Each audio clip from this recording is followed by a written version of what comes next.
Imagine a world where silence isn't awkward, where playlists mean nothing, and where the emotional pulse that music gives most of us is simply absent.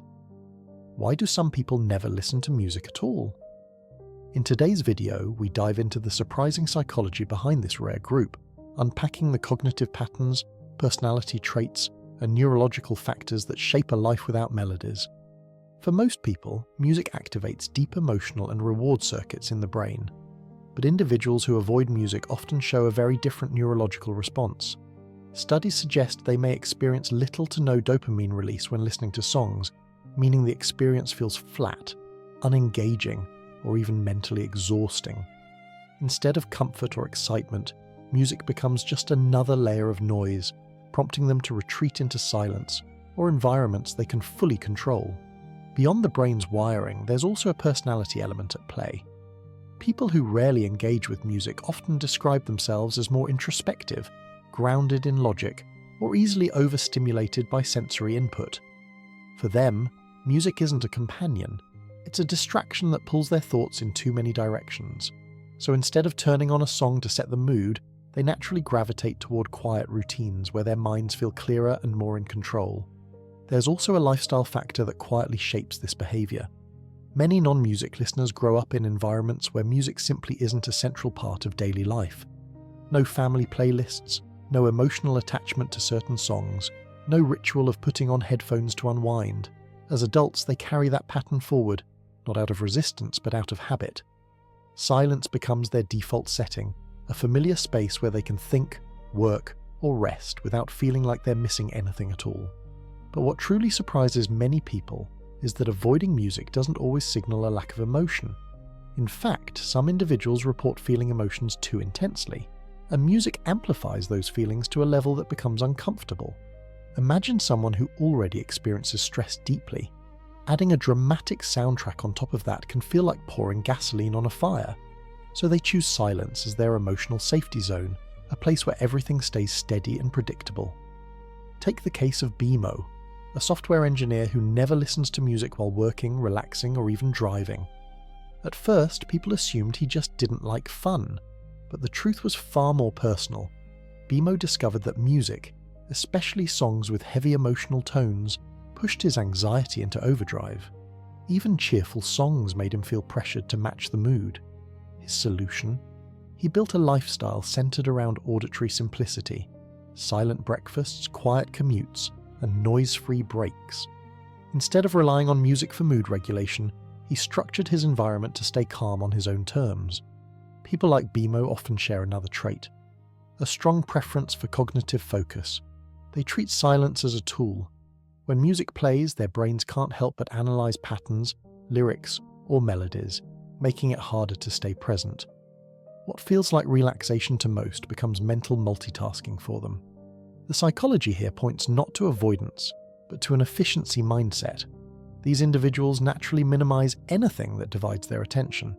Interestingly, researchers also highlight the role of something called musical anhedonia, a condition where music simply doesn't trigger emotional or reward responses. These individuals aren't bothered by music, they just don't feel anything from it. No chills, no nostalgia, no sense of energy.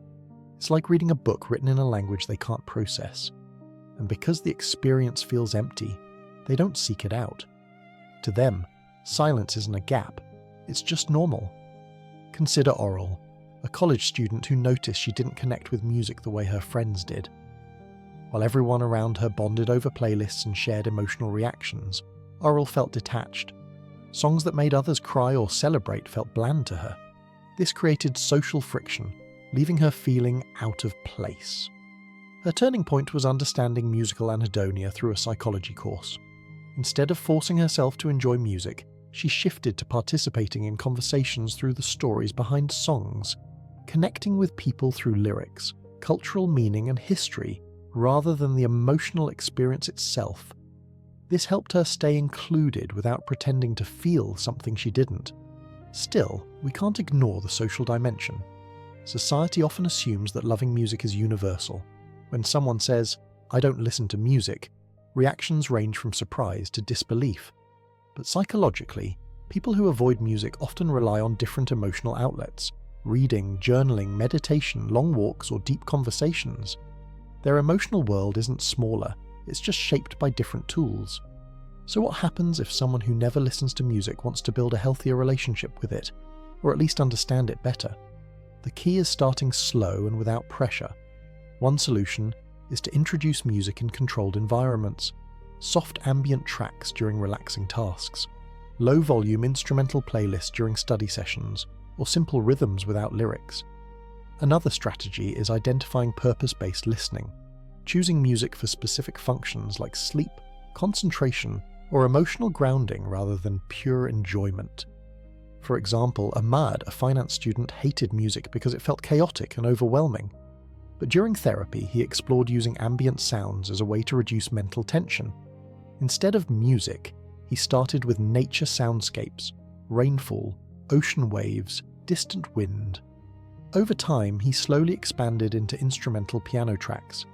This gentle progression helped him tolerate and eventually appreciate auditory environments he once avoided.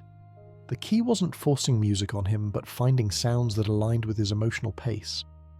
On the other hand, some individuals simply don't need music in their lives, and that's perfectly valid. Psychology teaches us that human experience is far more diverse than we assume. Just as some people crave stimulation, others flourish in minimalism. A silent world isn't an empty one.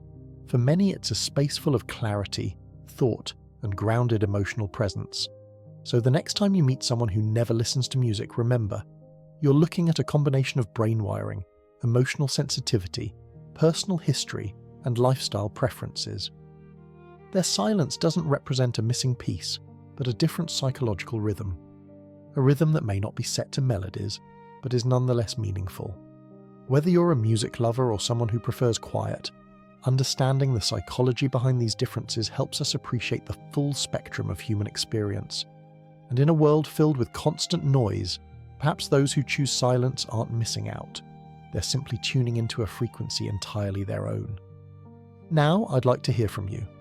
Are you someone who can't go a day without music, or do you find comfort in silence instead? Maybe you know someone who never listens to music, and this video finally made it make sense. Share your thoughts and experiences in the comments below. If this perspective resonated with you, don't forget to like the video, subscribe for more psychological insights, and share this with someone who lives life on a quieter frequency.